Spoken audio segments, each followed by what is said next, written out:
Hey everyone, welcome to Smithcity's Cooking Adventures. I am your host, Smithcity. This is Cooking Adventures number 3. A lovely person by the name of Cal, a new follower, has sent me this recipe to cook. It's got 4 ingredients. It is basically a chicken, pesto, tomato mozzarella recipe. So, just got some chicken breasts there. Got some mozzarella. I've never used mozzarella like this. Normally, if I've used it in the past, it's normally shredded, so that'll be something interesting. Never made this recipe before. I've got 2 tomatoes. I might only need to use 1, and I've got some Sackler free from gluten-free, dairy-free, wheat-free basil pesto. So let's get cooking. So I've just lined an oven dish tray with some baking paper, and then I've put the chicken in there nicely. So I just put another sheet of baking paper over the top and use this old bad boy to give it a bit of a squish down, a bit of a pummeling, just so it'll take lesser to cook. So I preheated the oven to 180. The recipe says 350. I think that is in Fahrenheit because my oven doesn't go up that high. So I'm going to just do it at 180, maybe 200. We'll just see how we go and see how long it takes. What we're going to do now is we're just going to open up the pesto, get a spoon, and just smear it all on. You know, you don't need to be precise with anything, really. Just go with your heart. You know, back yourself in is what I'm saying. Like, you just, you know, don't stress about how little or how much you put on it. At the end of the day, if you make it once and you think that it could have used more pesto, well then fire it up again next time you cook it and add more pesto. If you have too much pesto and you're like, yeah, look, I think I went a little bit too heavy-handed, well then you'll know for next time that you need to use less pesto. So I'm assuming this will serve 4, which now gives me either dinner for 4 nights, or it gives me some lunches, or I could even chop some of this up and put it in a pasta or something at a later date. So we'll move on to the next step. So I've never had mozzarella like this, so I might just have a little bit of a taste test. Yum. So I'm going to use the bigger side first. I've never cut this before, so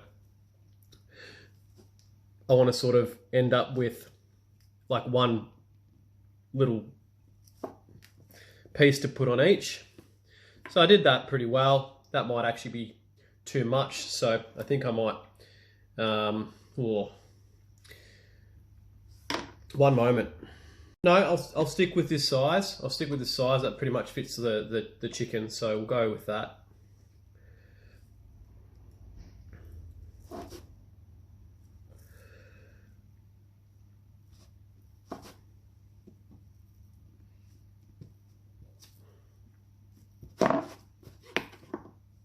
Alright, so I've got my 4 bits of cheese there for the chicken, and then we'll move over to the tomatoes. I'm not going to use a fresh knife or clean it. It's all going to end up the same anyway.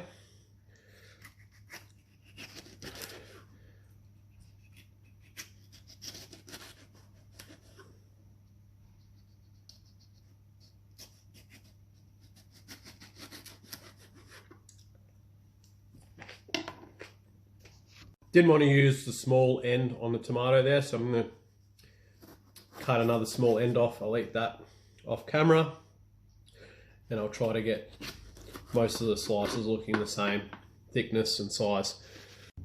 So what we're going to do now is we're going to assemble everything. So put the cheese on first. I'm glad I sort of checked the size of the cheese.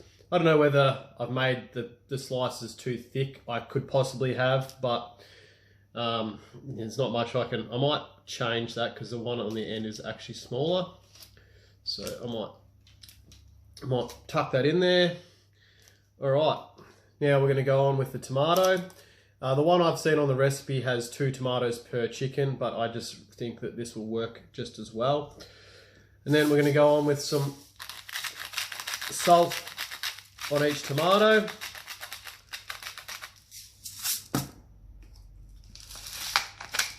Bit of cracked pepper.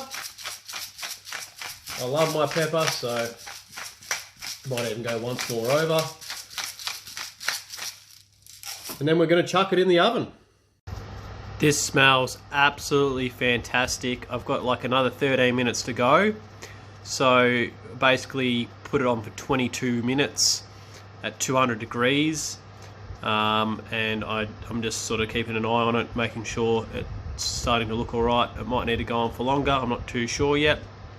But the smell is amazing.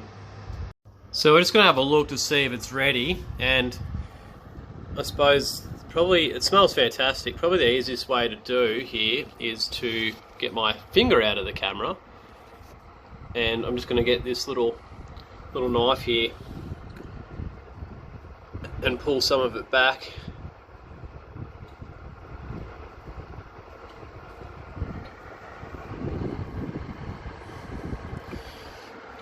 I reckon probably give it another couple of minutes.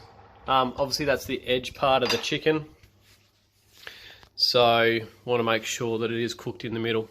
So have a look at this. Oh yeah. So here it is, guys. This is the pesto chicken with tomato and mozzarella. Let's give it a try. So I'll try to get some of the tomato, the chicken, and the cheese. So I put it on for another 5 minutes since the last little cutaway. I'm not too sure if I've overcooked it now, but I was just a little bit paranoid that it was going to be undercooked.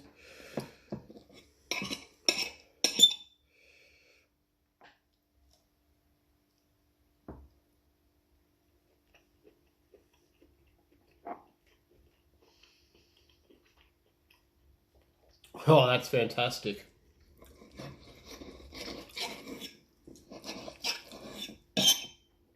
That is really good. Really, really good.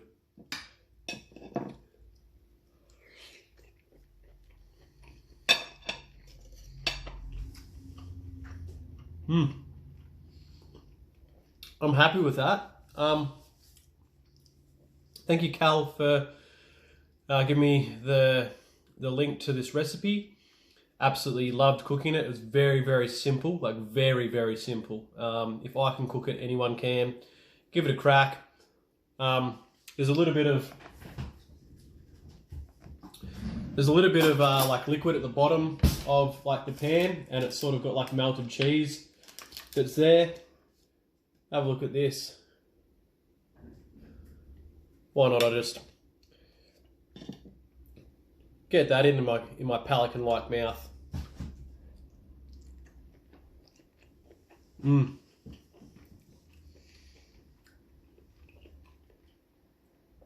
In terms of the recipe itself and how it tastes and everything like that, I'm going to give it a solid 8 out of 10. What I would do to probably make it better is I'd actually cut those breasts in half. So you're basically using 2 breasts, cutting them in half, you get your 4 portions, and doing the same, it'll cook in less time, and I think it'll sort of taste a little better as opposed to having like a big thick bit of chicken. But it's really tasty. It is really, really tasty. That pesto mixing with the cheese, and then like sort of the freshness of the tomato that has got a little bit of salt and pepper on it. Absolutely fantastic, guys. Big thumbs up from me. Cheers.